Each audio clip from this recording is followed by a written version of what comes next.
Hello and welcome to another League of Legends tutorial on this Gameplay Monday. After a brief hiatus last week, we're back with a very high-level matchup between the popular Camille and the most popular jungler of all time, Lee Sin. Now, I will tell you that this is a challenger-level game on the Korean server, high challenger at that. Therefore, obviously, our mechanics are nowhere near their level. However, their decisions, pathings, and tricks that they use can all be implemented in your own game in order to improve and impact the game in a more meaningful way. So if you're inspired by this video and want to go play some Camille or Lee Sin, u.gg has got you covered and is again partnered with us on this Gameplay Monday. Simply head to u.gg, type in Camille, head to the build and rune page immediately, and that will give you a full breakdown of the most common and best win rate runes, items, and recommended ability path. It's worth noting that this is the exact same rune page as used by the Camille in this Korean challenger level game. So for the best builds in 30 seconds or less, please head to u.gg or click the link in the description below. And it is worth noting that the Lee Sin, despite Electrocute still being quite popular, is actually going with Dark Harvest, which does have the higher win rate. And so this will be important in noting how his playstyle will differ according to a more early focused Lee Sin game. That being said, it is the Camille who will draw the first impact. They start off with their buffs. Camille takes the red and immediately heads to the bottom lane.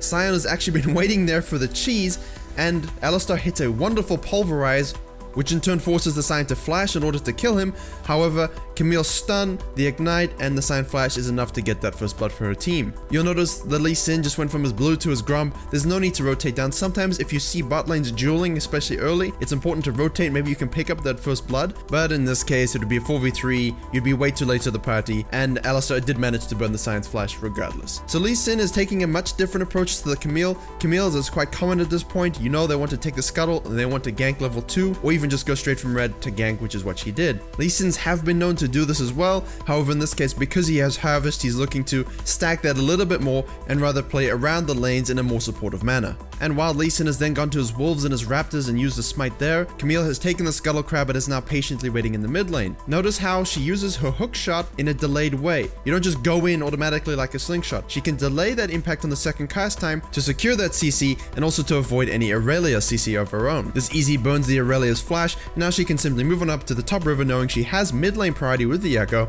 and she can take the top side scuttle as well. Lee Sin in the meantime isn't phased. A lot of you will ask, when do we farm, when do we gank? What happens when we get invaded by the mid lane and die at our buffs? Well, this game has all of that, and we'll see how it plays out. Now, because Camille hasn't run into the Lee Sin yet, she probably knows he's doing a full clear. There's no ways he can make an impact on the map just yet. He is stacking his Harvest, and so she's gonna go for a repeat gank on the mid lane. And the reason Camille is such a high level pick is purely because she has this unique range on her ganks and insane pressure early. She delays a hookshot again and then flashes on the second cast to secure the CC onto the Aurelia, who no longer has her flash. Echo comes in. The combination of ignite and red buff means Aurelia is now dead for that first blood. Obviously, this leaves the Camille in the awkward situation of being on the blue side of Lee Sin's jungle, so she's not going to waste any time. She's going to go straight back, spend some of that gold, and move on up to a blue buff. However, it's pretty obvious at this point that the Lee Sin is going to take advantage of the fact that she's ganked mid twice as well as bot already, 3 ganks already, and is going to take her blue buff. And as soon as Camille runs up back to her blue, she sees Lee Sin take it. Lee Sin hits the vision plant on his way out just to make sure that Camille isn't following, and also so that Camille knows that he sees her. And now look at this very interesting pathing. He goes to the top side and Sion puts a ward in the bush, but look where Lee Sin is going back. He knows exactly where the limit is where he cannot be seen going back. Because remember, a lot of times people will do something in the jungle, go back, and they walk all the way into the jungle. Sometimes you just need to know a little trick about vision to get back to base and out in the field as soon as possible without the enemy being able to time you. So nonetheless, Camille clears her wolves, goes down to the raptors, takes her Krugs. Lee Sin has come back into the field, he's taking his grump, and now he's looking to lane gank on the bottom side. Now you'll notice on Camille's minimap that she's pinging where Lee Sin could be, purely because when he stole her blue buff, she would have been able to see his CS score and know that he did an entire full clear, which means that those camps will be up again and he might be looking to do a lane gank. Now Lee Sin's bottom lane is pushing very, very heavily, and because of these Camille pings and the fact that Lee Sin wants to do a lane gank, well, Lee Sin's lane pushes back a little bit now. They want the Ezreal and the Shen to come towards them. This is a dramatic shift in body language from the red team's bot lane. And of course, because of the Camille's pings on the minimap, the Ezreal and the Shen are a bit hesitant to sort of push forward because maybe Lee Sin wants to do one of those lane ganks, given that he was pinged on the bottom side of the map. Well, Ezreal pokes this bush and reveals Lee Sin. Excellent. And now because of Camille's gank at level 2 and 3 on the mid lane, and the fact that it's Echo with his Q spam, he can really shove and roam. Due to this information, we have a cascading event where Echo has roamed down to cut the Lee Sin off from his retreat. Camille has used a plan to come in through the Dragon Pit, and this burns Lee Sin's flash. Now Alistar in his infinite wisdom has decided to try and help the Lee Sin, but of course his flash is burned from the level 1 Camille gank, which means he dies very easily, and Lucian decides, hey, well, you know, guys, I can help, and it turns out he can't 1v4 yet, and he flashes over the wall, but Echo is able to flash himself and chase him down and get another kill. All of this because the Camille pinged where Lee Sin was and double ganked mid level 3. That ganking impact over farming has netted her whole team an advantage across the board, while Lee Sin has farmed and had a failed lane gank. But don't worry, he will have his impact. I promised you a close game. Now the next few minutes, because Camille was ganking a lot early and had a ton of pressure, she needs to catch up in that XP in those levels, so she actually ends up farming quite a little bit here. She gets a second red buff spawn. Lee Sin, on the other hand, has cleared his whole top side a second time around, so he's a level ahead, and for some reason tries to gank a level 6 Scion. I don't know, he can just ult out. It's worth the pressure, but unfortunately for him, the bush was warded, and now they know where he is, and he is actually offset the timing of a second blue buff. His blue buff is spawned, but he was at Krugs while Camille was doing her red buff. Even though she wasn't sick, she does go bot lane again. She just ventures just to see, let them know that she's still there, release some pressure on her own bot lane before she returns to her jungle. And now when you have a heavily ganking focused early game, sometimes your laners will reward you just like this Echo does. He wards the blue buff, and as we mentioned, Lee Sin is now offset from the second round spawn of the buffs, which means instead of it being down already, he has delayed his taking of it, and that has given time for Echo and Shen to collapse on him and kill him again. So Lee Sin's not having the best early game. He's chosen the farming path with minimal impact, while Camille chose the heavy impact followed by farming and letting the laners handle themselves. So we jump forward a few seconds, and the Irelia has roamed top, finally gotten some pressure herself. She manages to kill the Scion with a GP. Lee Sin's doing his red buff, so he's in the area, and Camille begins to rotate up to the top to try and counter gank, or at least get something from the situation. At the same time, Echo is moving up through the Lee Sin's jungle, hoping to clean up any mess. So the Camille goes in with a flash hook shot again, and the Irelia in turn flashes out. She probably just should have used her ultimate to secure that kill, but now the Irelia has gone out, and she uses her ultimate really late in the fight to try and kill the GP, but it's too late. So she's wasted her flash, her ultimate, and gotten nothing for it. Perhaps she could have played it differently or just let the situation go. And at the same time, the Echo has run into the Lee Sin at Krugs, and he tries to tower dive the Lee Sin to secure that kill, which of course he does,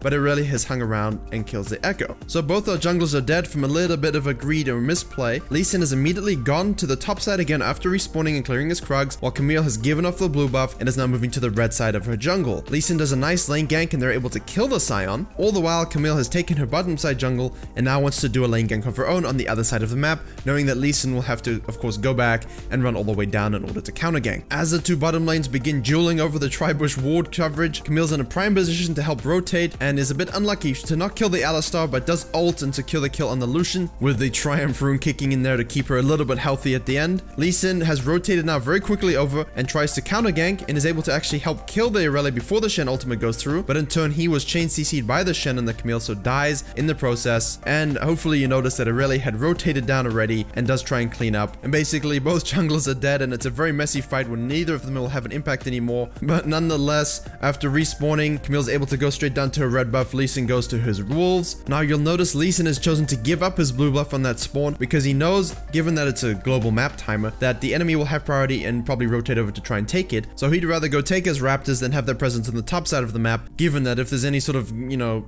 coordinated invade on that blue buff, he's just going to become dead meat again. So he rotates to the top, and what happens next happens simultaneously, so we'll focus on Lee Sin first. He tries to clean up the Scion kill after he soloed the gangplank, but unfortunately he misses his Q, and that means he has to tower dive the Scion, and if we all know about tower diving Scions, it usually doesn't end well. He does kill him, but he dies in turn, which isn't exactly the best outcome. All the while on the bottom side of the map, there's no vision control whatsoever for Lee Sin's side. He hasn't left anything there, and so Camille moves up with the Shen to take the blue buff, and now they know that the Lucian is going to be coming back down to the lane eventually, and Echo has positioned himself out to help also. It's a very common move that needs to be used by more people. It's simply a case of knowing where the enemy jungler is because you're tracking him in his timings, and knowing that the enemy lane has gone back just because you pay attention to your minimap. And when that happens, you can always set a trap for as soon as they return to lane, take them out again, and that gives you first tower gold just like it does in this case. It's important to have successive pressure, right? Not always a case of take the blue buff now leave. Be a little bit patient, wait for him to come back, take him out outside of tower aggro range, and your team will get a global lead from that.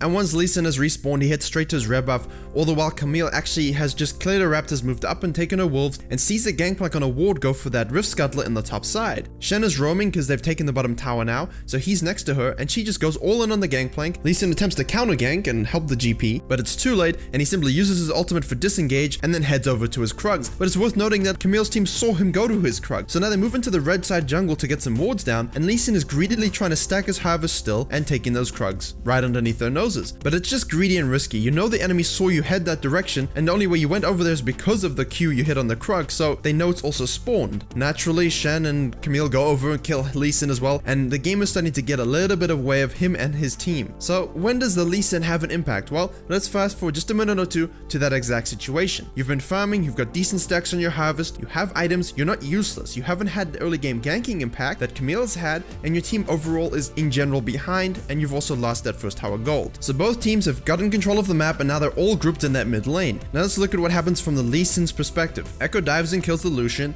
the enemy is able to chain CC and take out the Alistar. So just like in our team fighting guides, let's freeze frame here and just look at what we have. The Aurelia has now altered, Lee Sin hasn't gone in yet, you still have a Gangplank, Aurelia, and a Dark Harvest Lee Sin building full AD. You have a lot of damage, where the enemy has currently cooldowns after taking out the previous two members of the red team. So Aurelia dives into the middle of the team, Camille finally uses her ult, and Lee Sin's patience pays off. He gets to the side of the enemy team and hits a 4-man kick, which of course gives Aurelia Q resets and damage for days. The patience, the harvest stacking, and then of course the amount of souls he just got from their team fight really helps release all that early game pressure that they'd lost. It feeds the Lee Sin, it feeds the GP, it feeds the Aurelia, and because they've aced them, and even though it was a close game, this gives the red team the huge momentum swing. They're able to take the mid lane tower, Lee Sin's able to go into the red jungle and take all of her camps before falling back to his Krugs. He doesn't quite want to go back yet, he wants to take that Herald, but he's waiting for Aurelia to come back to the top lane, so he has her as a bit of backup should anyone else come to rotate. So as that of course is happening, Camille has set a trap for the Lucian, and he returns once again to lane only to be taken out. And given that it's highly likely Lee Sin has taken the Herald, Camille immediately turns to take the dragon. Objective for objective. Now notice how Lee Sin has brought the Herald out to the top side. If anyone comes from the bottom, he has more time to smite it and take it away, and also at the same time it's closer to Aurelia should she need to rotate to help with the fight. So our team is of course being very cautious with the lead they've just sort of nullified